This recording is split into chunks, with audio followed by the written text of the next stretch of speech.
Have a good night. Whew. Can I help you with something? I'd like to book a room, please. Do you have a reservation? No. It was a last-minute trip, and then my phone died. Picked some night, didn't I? I'm afraid we're fully booked at the moment.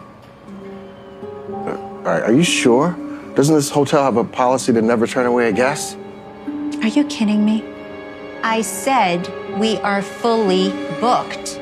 Now I'm going to need you to step aside, please. And thank you. Hello, sir. Do you have a reservation? Actually, I don't. My flight was just canceled due to the storm. Well, we are pretty booked up tonight, but I should be able to find something for you. Really? That is great. You're a lifesaver. Well, it is our hotel policy that we always hold a few rooms for storms and emergencies, stuff like that. And our owner believes in never turning anyone away, especially on a night like this one. Oh, yeah. All right, and you are in luck. I do have 3 rooms left. They're all singles. Is that going to be okay? As long as there's a roof to keep me dry, I am fine with it. Well, that'll be $225, and I do need a credit card. Of course. Yep. Great, thank you. And my ID is... Oh, no, that's okay, sir. I won't need to see your ID. All righty. There you are. You will be on the 2nd floor. Just make a right off the elevator. You can't miss it. Thank you so much. And thank you for making this so easy for me. Oh, my pleasure. You have a good night. You too.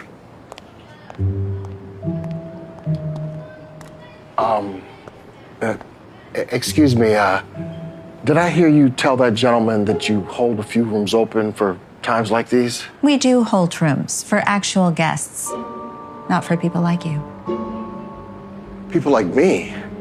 Sir, we are a 5-star hotel. We do not service bums off the street, okay? Well, look, I know I look like a mess, but that's only because I had to walk a mile from the airport in the pouring rain and I couldn't get a cab. Sure. Look, I know a bum when I see one. Okay, look, I am cold, I am damp, I am freezing, I'm exhausted, and I just want to take a shower and get some rest. We've got a big day tomorrow. Big day. Really? Doing what? Collecting change under the freeway? Where do you get off talking to a guest like that? That's just the point. You are not a guest here. It's exactly what I've been trying to tell you. Now, will you please leave? I'd like you to call your manager. I am not calling my manager. He will take one look at you and fire me for wasting his time. Besides, even if I did let you in, you can't afford to stay here. Why do you think that? Because, sir, all of our guests here have jobs, and clearly you do not. Look, you'd probably be more comfortable staying at one of the cheap motels across town. You know, the kind that rent the room by the hour. I can assure you, I can afford the room. Please. This doesn't mean anything. You probably stole it. I am not a thief. Fine. I'm gonna need to see some ID. You didn't ask that other gentleman for his ID. That's because he wasn't trying to hustle me. Have you ever heard of the expression, never judge a book by its cover? Oh, please. This ID is so fake. It says you live in Beverly Hills. Someone like you could never afford to live there. Someone like me. You mean a black man? Excuse me, that is not what I said. I am not a racist, and I am offended that you would accuse me of such a thing. Well, it's funny you mention that, because from the time I walked in here, you have judged me by my appearance alone. This has nothing to do with race. I am simply trying to do my job and protect this hotel from vagrants like you. I am not a vagrant. Do not raise your voice with me. I want a room right now. That's it. I've had enough. Get him out of here, now. Sir, you can either walk out of here or I will drag you out. I am not going anywhere.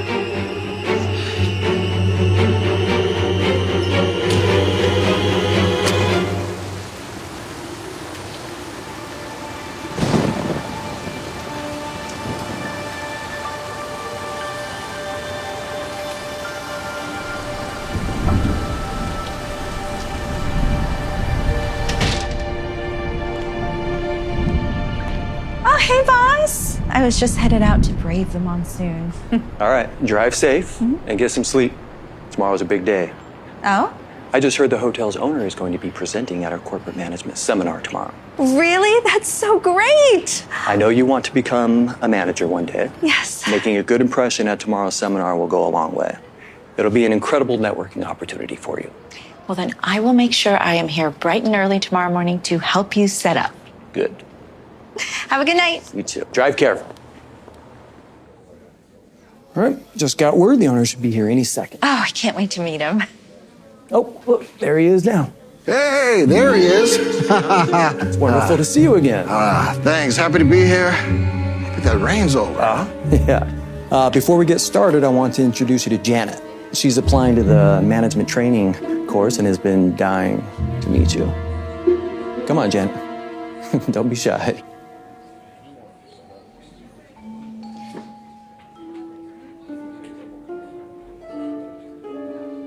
So it's you.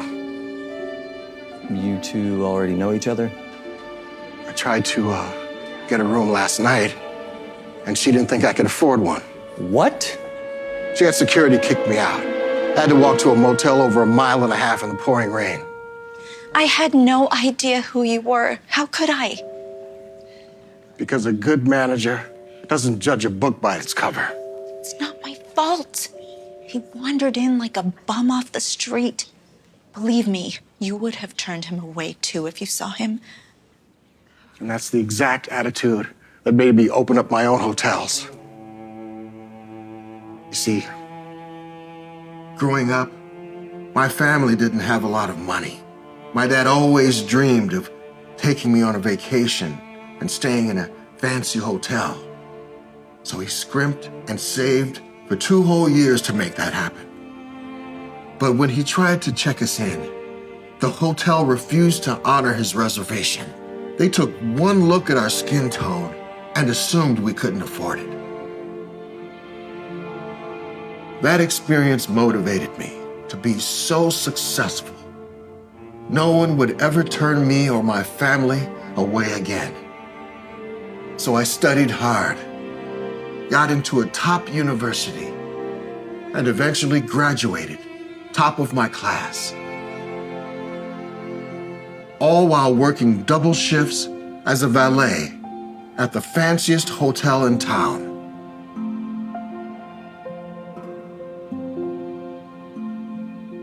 My boss noticed my strong work ethic and desire and took me under his wing. He suggested I enroll in some hotel management classes.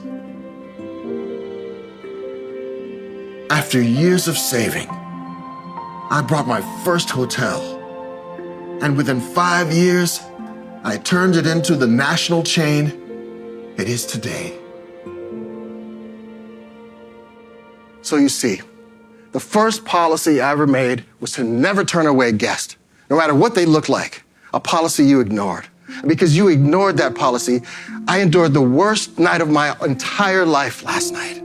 All because you thought I was the type of guest that couldn't even stay in my own hotel. Please, it was an honest mistake. No. When you hurt or belittle someone, that's not a mistake. It's a sign of bad judgment and even poor character. Don't you worry, Mr. Johnson. I assure you that we won't have this problem again. Janet, you're fired. What? Please collect your things and leave. No. No, I am not going anywhere. Let's go. Wait, no. Wait. Please. No. So, there's that.